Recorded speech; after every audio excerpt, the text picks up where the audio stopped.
Good evening प्यारे बच्चों। आज का जो हमारा टॉपिक है वो है ओवरी या अंडाशय। प्यारे बच्चों, ओवरी और अंडाशय को फीमेल गॉनेट्स के नाम से भी जाना जाता है, इसी को फीमेल गॉनेट कहते हैं।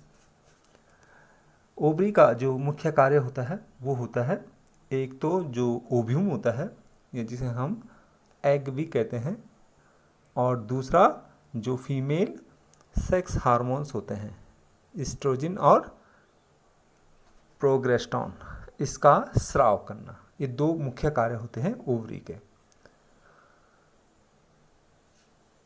प्यारे बच्चों, अगर हम ओवरी को देखें तो ये हमारी उदर गुहा में जो श्रोणी भित्ति होती है उससे जुड़ी हुई यूट्रस जो होता है, गर्भाशय के दोनों ओर लिगामेंट्स के द्वारा जुड़ी हुई संरचनाएं होती हैं। आकार अगर हम इनका देखें तो ये अखरोट के जितने, यानी कि लगभग 2 से लेके 4 सेंटीमीटर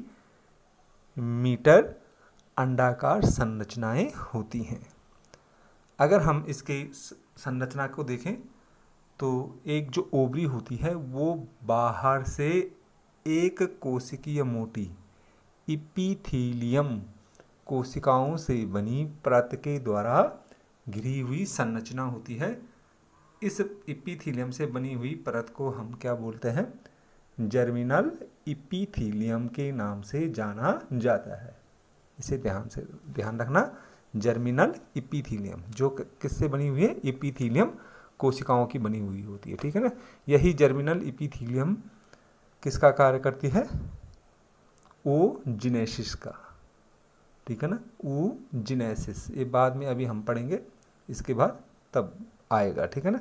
ओजिनेसिस यानी कि अंड निर्माण का कार्य करती है, ठीक है। इस जनन जो इपीथीलियम लेयर होती है इसके अंदर संयोजी ऊतकों से बना हुआ एक सघन भाग होता है जिसे हम स्टोर्मा कहते हैं। ये अंदर का जितना भी भाग है पूरा का पूरा ये क्या कहलाता है? स्टोर्मा कहलाता है। अब स्टोर्मा को देखें तो स्टोर्मा के 2 भाग होते हैं। 2 भागों में हम स्टोर्मा को डिवाइड कर सकते हैं। एक ये अंदर का भाग, ठीक है ना, और ये बाहर का भाग। ये जो बाहर का भाग होता है इसे हम क्या कहते हैं? कॉर्टेक्स। इसी को क्या कहा जाता है? कॉर्टेक्स के नाम से जाना जाता है, ठीक है ना। और जो अंदर का ये वाला भाग होता है इसे हम किस नाम से जानते हैं? मेडुला। इसे क्या कहा जाता है? मेडुला। कॉर्टेक्स जो होता है ये रेटिकुलर तंतुओं स्पिंडल शेप्ड कनेक्टिव टिश्यू से बना हुआ होता है और काफ़ी सघन होता है। जबकि अगर हम मेडुला को देखें तो ये पीले लचीले इलास्टिन कोलेजिन फाइबर से बना हुआ होता है। और इसके अतिरिक्त इसमें जो हमारा स्टोर्मा वाला भाग होता है इसमें ब्लड कैपिलरीज, न्यूरॉन फाइबर्स वगैरह भी इसमें क्या होते हैं? पाए जाते हैं सघन मात्रा में, ठीक है। अब जो हमारा कॉर्टेक्स वाला भाग होता है इस वाले भाग में डेवलपमेंट होता है फॉलिकल्स का या ओवा का, फॉलिकल्स के रूप में। तो इस वाले भाग में जो हमारे फॉलिकल होते हैं वो विभिन्न अवस्थाओं में पाए जाते हैं, मैच्योरेशन की विभिन्न अवस्थाओं में पाए जाते हैं, ठीक है ना।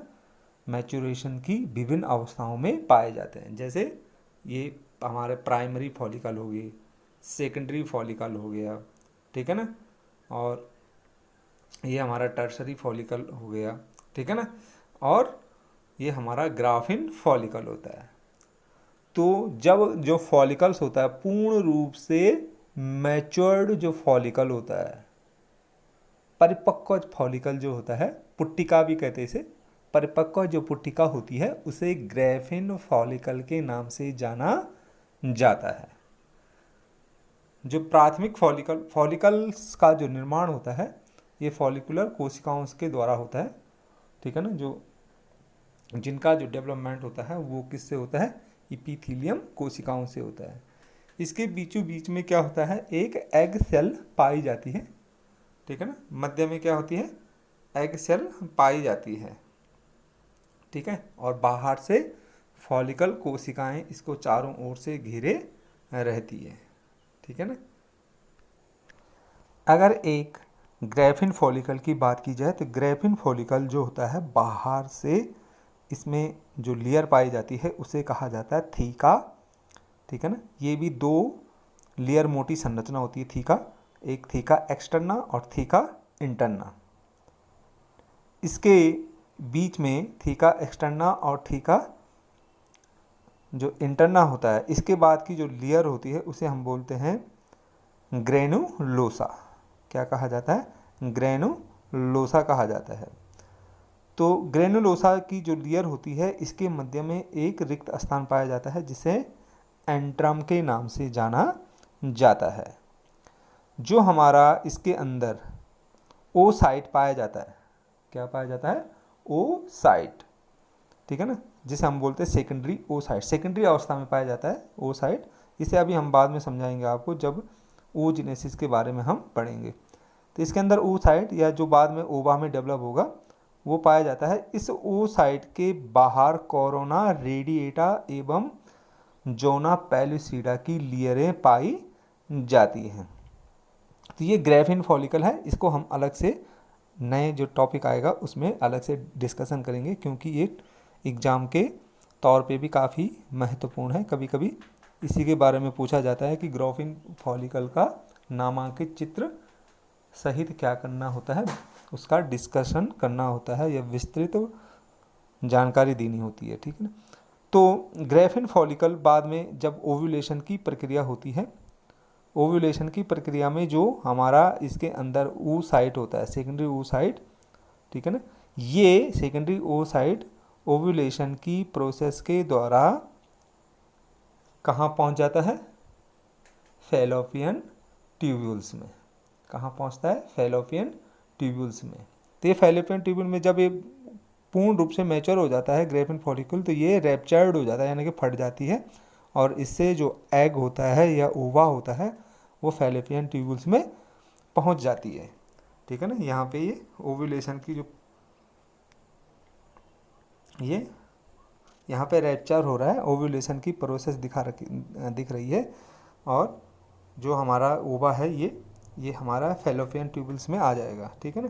इसके बाद ये जो संरचना होती है फॉलिकल की, जो एक खाली संरचना है, ये इसके अंतर्गत क्या होता है, ब्लड भर जाता है और ये परिवर्तित हो जाता है हीमोरिया फॉलिकल्स में, जो बाद में तुरंत ही एक किसकी भांति, इंडोक्राइन ग्लैंड की भांति कार्य करने लगता है ये वाला। तब हम इसे कार्पस ल्यूटियम के नाम से जानते हैं, जो प्रोग्रेस्टोन नामक हार्मोन्स का स्राव करती है। कार्पस ल्यूटियम एक प्रोग्रेस्टोन हार्मोन का स्राव करती है, जबकि हमारी जो ये संरचना है ग्रैफिन फॉलिकल ये भी एक हार्मोन का स्राव करती है जिसका नाम क्या है, ईस्ट्रोजिन, ठीक है ना। ईस्ट्रोजिन हार्मोन फीमेल सेक्स हार्मोन का जो स्राव करती है, ठीक है ना, वो करती है ग्रैफिन फॉलिकल, और प्रोग्रेस्टोन जो हार्मोन्स होता है उसका स्राव करती है कार्पस ल्यूटियम, ठीक है।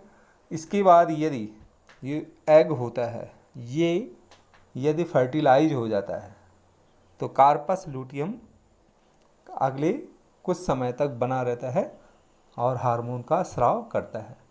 लेकिन यदि एग फर्टिलाइज नहीं होता है, ओवा फर्टिलाइज नहीं होता है फैलोपियन ट्यूब्यूल्स में, तो फिर कार्पस ल्यूटियम धीरे धीरे क्या हो जाता है, अपह्रासित हो जाता है और धीरे धीरे क्या हो जाएगा, ये समाप्त हो जाता है, और उसके बाद दूसरा चक्र जिसे हम मासिक चक्र कहते हैं वो प्रारंभ हो जाता है।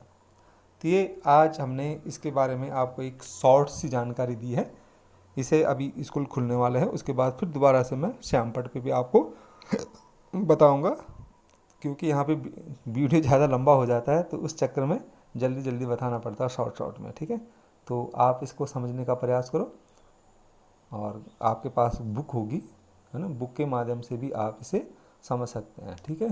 तो आज के लिए इतना ही, कल एक नए टॉपिक के साथ फिर आपसे मुलाकात होगी। तब तक के लिए धन्यवाद।